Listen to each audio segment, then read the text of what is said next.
What's going on, everyone? Gilman with Wellthy Stocks, back with our daily Apple update video, ticker symbol AAPL, where we take a look at how Apple stock traded today, key levels of support and resistance that we are looking at moving into the future, and based on that, what we think Apple stock could do. So real quick, if you enjoy videos like this, don't forget to hit that like button down below, subscribe to my channel if you are new, and comment down below what your thoughts on Apple are, and I'd love to chat with you guys down there.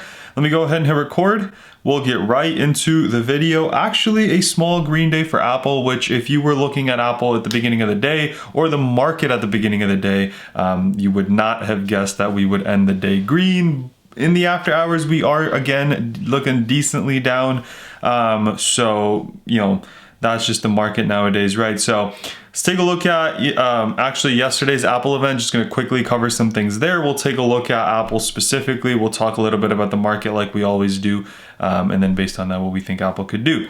So yesterday, I covered this as well if you've already seen this, but Apple announced a new iPad Pro containing the M1 chip and a Liquid Retina XDR display. We talked about that display having a shortage, so it's not clear how many they're going to be able to sell or when they're going to actually be able to deliver them, but they are going on sale, which is absolutely great. The other thing is the iMacs, and like I said yesterday, I think they look pretty cool, very sleek and up to date with kind of everything that Apple is producing nowadays, with kind of having that, you know, those edges, smooth looking edges. So that's exciting too. M1 chip in there as well, and this is something that, you know, has been kind of awaited for a long time. The iMac has not seen an update for a minute now, so it's really great that we're seeing that.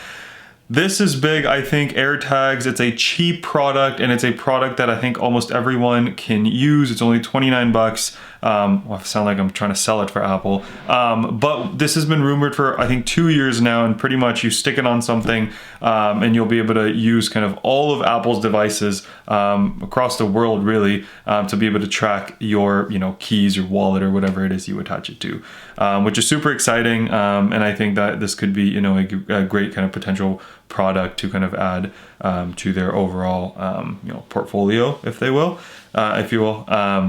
The Apple TV 4K got an A12 Bionic chip. Don't really care. Apple TV remote got another, got an upgrade. Don't really care about that. Purple iPhone. I think, I mean, maybe some people will order it, but I think people who wanted the iPhone 12 aren't gonna wait for a purple iPhone. I could be wrong. But we'll see. And then the in-app podcast subscriptions, which related to that, we saw that they are going to take a 30% cut on that, right? Which is great. Maybe not for the people with the podcast, but great for Apple, as it is another revenue source. As you know, more and more players are trying to get into the podcast space. Apple has kind of got its own thing, and also being able to take 30% of the cut. With that being said, let's move on to Apple, specifically the technical analysis. Yesterday, you guys remember we took a look at Netflix's earnings in the after hours, and Netflix was down 50 bucks, 10%, because they beat earnings, but the guidance wasn't there. Netflix is a FANG stock that typically starts off the earnings season, especially for big tech. And so when we saw that negative, the market kind of went down in the after hours, and we saw, you know, a little bit of, you know, push down across the board. So today I thought was going to be a red day, a little bit maybe of a pullback, which we actually got at the beginning of the day. If you take a look here, right, we dropped all the way to our 131 level, bounced pretty perfectly again, going 14 cents below our level, pushed up, rejected, finally broke through. And again, take a look here, you guys, 133.50, rejected, and then finally broke above. We're below that again. We ended the day below that and are pushing down in the after hours. So once again, we're below the 133.45 level. But if you take a look here, this is why I love levels and I love technical analysis, because in kind of, if you're taking a look at the stock, here is where it can potentially stop. It took a little break here, right? 1, 2, third time's the charm. 1, 2, 3, fourth time it broke through, right? Why is it stopping at that level? It's not random. It's previous levels of support and resistance, which is why we look at this. So now, you know, nice little green day. What does that mean moving forward? So if you guys remember, we've got earnings coming up actually exactly a week from today. And what we've seen is this breakout from this bull pennant. So we had this, We got a nice little breakout. We struggled at the $135 level, barely breaking above it. And today is the first day in a really long time where we've made a higher or lower high, lower low, decently lower high. Yesterday's high was 135. Today's high was 133s. So we definitely saw a little bit of a pullback.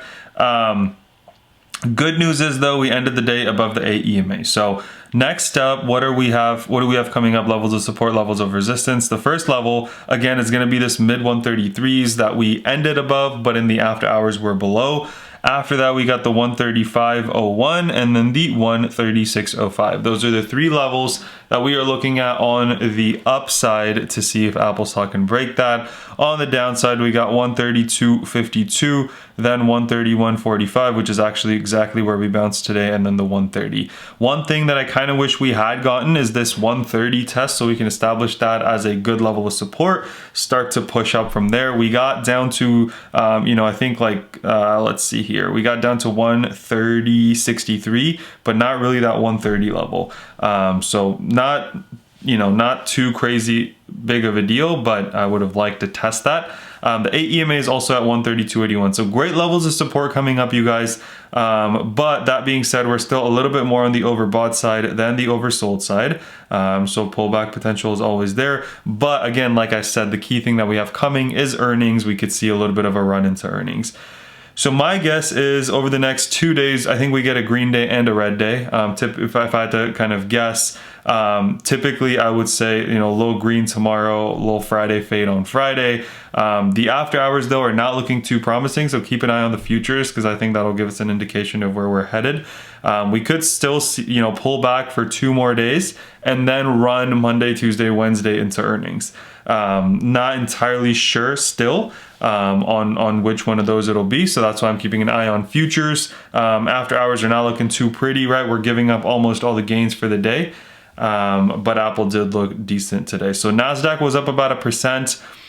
Dow Jones was up almost 8%, 318 points, 0.94%, and S&P was up 0.95%. So compared to all that, Apple was relatively weak. And not only that, big tech, as you could see, other than Microsoft, was relatively weak. Google was red on the day. So I do like this candle. I do like the recovery, which is why I'm saying maybe we see a little green and a little red. The only thing that worries me is kind of the after hours action going on. Taking a look at the S&P. Again, we're not too far away from all-time highs, right? We're about $1 something away, $2 away from all-time highs. Keep an eye on that, you guys. We could see like turbulence once we approach that 417 level there, and on the QQQs when we approach the 342s, right? Nice little green candle today. 61 RSI, more on the overbought side. S&P 67, also more on the overbought side. So keep an eye on those EMAs, those 8 EMAs, 21 EMAs, to see how it reacts to those. Other than that, I've been really happy with the way Apple's traded. Hopefully, maybe in the next day or two, we kind of decide which direction we're going. And then next week, we see a little bit of run into earnings. One thing I'm going to remind you guys, if you do have calls, I'm not going to tell you whether you should hold them or not, because that's your decision ultimately. I can't give financial advice. One thing that I do want to warn you is what's called the IV crush. So a part of your option price, right? Let's say you own an Apple call. Part of the option price is the inherent price. Part of that is time value, and then part of that is the IV value, right? The IV value is the implied volatility, which means how much it's been calculated on how much the expected movement for Apple is. Going into earnings, that part is very high, which makes options relatively expensive, which means if you hold through earnings, you get hit with what's called the IV crush, which means even if the stock stays flat, right? Which is probably not going to happen.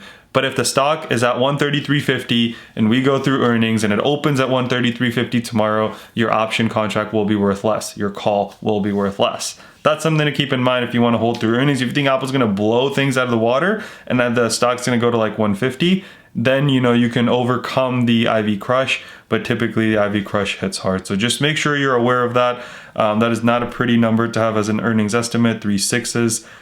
Just wanted to point that out as I saw it. But yeah, that's all I had for you guys today. Hope you guys enjoyed. If you did, don't forget to drop a like, subscribe to my channel, comment down below what your thoughts on Apple are, and I'd love to chat with you guys down there. Let's remember to be a bit better every single day, and until next time.